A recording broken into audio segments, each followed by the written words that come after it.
जैसे हमने आगे के एपिसोड्स में बात किया है कि अल्सरेटिव कोलाइटिस में क्या सिम्टम्स होते हैं, क्या दवाइयाँ होती है, क्या टेस्ट्स होते हैं, वो सब हो गई मेडिकल और ट्रीटमेंट की बात। But as a family, as a patient, as a relative, as a friend, हमारी क्या रिस्पॉन्सिबिलिटी है और ये क्या करना चाहिए जिससे पेशेंट को अच्छा महसूस हो और जिससे पेशेंट की जो जर्नी है क्योर के ट्रीटमेंट की, वो बेहतर और इजी हो सके और फास्ट हो सके। तो आज मैं एक केस बताना चाहूंगा कि हमारे पास एक अल्सरेटिव कोलाइटिस का केस आया था। She was a very young patient जिसको दिन में 8 से 10 बार स्टूल जाना पड़ता था, ब्लीडिंग होता था, म्यूकोस होता था और वो पिछले 1 डेढ़ साल से उसे हो रहा। For occupation she was an engineer, she was a very brilliant at her job, उसका पे स्किल भी अच्छा था, but she couldn't handle the stress. उसकी शादी हुई थी, उसको 1 ही साल हुआ था and she got started with the symptoms of ulcerative colitis. तो उसमें उसको बार बार स्टूल जाना पड़ता था, वीकनेस होती थी, वेट लॉस होता था। अच्छा, अब हाँ, स्टूल जाना पड़ता था वीकली।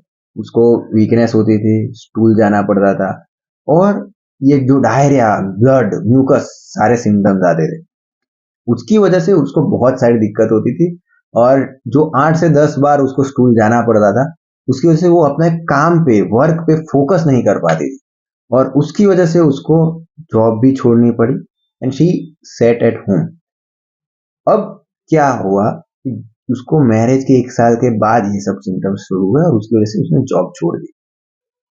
तो उसकी जो फैमिली मेंबर्स थे, पर्टिकुलरली सास और हस्बैंड, वो नहीं मान पाते थे कि ऐसा कोई डिजीज है, अल्सरेटिव कोलाइटिस जैसी कोई कंडीशन होती है। They did not know. उनके ही मुताबिक it was like a diarrhoea हुआ है। डायरिया है तो कितना दिन रहता है? 1 हफ्ता रहता है, 10 दिन रहता है, 15 दिन रहता है, 6 6 महीने, साल साल थोड़ी ना रहता है। सो इट वॉज मिसजल एज अ डायरिया।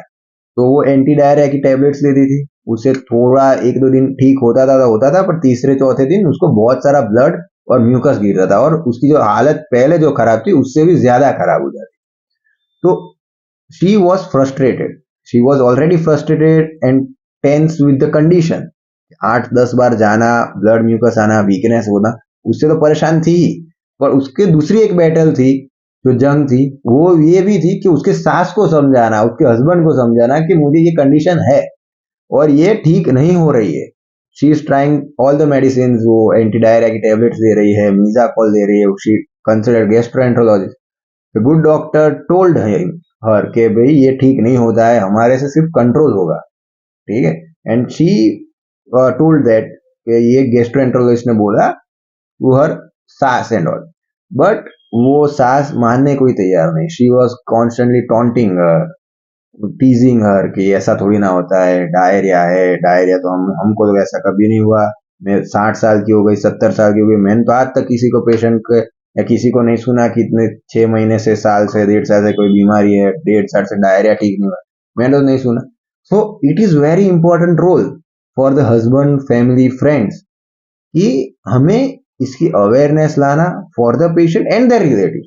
क्योंकि जो स्ट्रेस होता है, जो बिना बात की ये जो ककराट है, बिना बात की ये जो जंग है, ऑलरेडी पेशेंट टेंस है, she has lost her job, मतलब उन्होंने छोड़ दी job. She was very good, उनको मजा भी आता था काम करने, पर वो जो डेडलाइंस जो कंप्यूटर इंजीनियर्स को हैंडल करनी पड़ती कि ये काम है, डेडलाइन तक खत्म हो जाए, सो वो स्ट्रेस हैंडल नहीं कर पाती, उसकी वजह से उन्होंने ये जॉब छोड़ दी। नाउ वो जॉब का भी एक टेंशन है, डिजीज ठीक नहीं हो रहा उसका भी टेंशन है, घर के ताने का एक और टेंशन है। तो शी वॉज लिटरली क्राइंग, मतलब शी वॉज लिटरली कहेंगे सर क्या हो रहा है मेरे साथ, मैं क्या करूं, I don't have anywhere to go, I don't have anyone to tell कि मुझे ये दिक्कत है और ये दिक्कत नहीं ठीक हो रही है। मुझे थोड़ी ना ऐसा कोई शौक है कि ऐसी बीमारी में पाल के रखूं। So it is very important to create this awareness कि ये ऑटो इम्यून कंडीशन होती है, ठीक होने में देर लगती है और this does not have any modern medicine.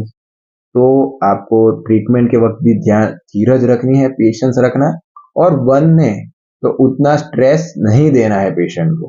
अगर जितना कम स्ट्रेस होगा उतना ही इजीली पेशेंट रिकवर होगा, उतना ही पेशेंट को इजी पड़ेगा और उतना ही जल्दी दवाई छूटेगी। So this video is specially for the relatives of the patient and the friends of the patient. कि आप पेशेंट को हूंफ दीजिए, वो वार्मथ दीजिए कि उसको कहना हो कुछ कह पाए, उसकी जो सिम्टम्स है, जो दिक्कत है, वो कह पाए. सो अगर आप आधी चीज अपना दुख कहते हैं, हम बड़े पूर्वज कह गए हैं कि हम दुख बांटने से आधा होता है. So it works in this case.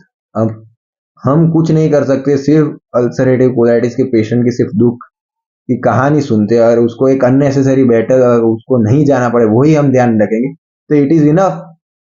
It is very minimal thing to ask and very minimal thing to do. आप सिर्फ इतना कीजिए, बाकी सब पेशेंट और डॉक्टर कर लेंगे. So this is very important. Thank you.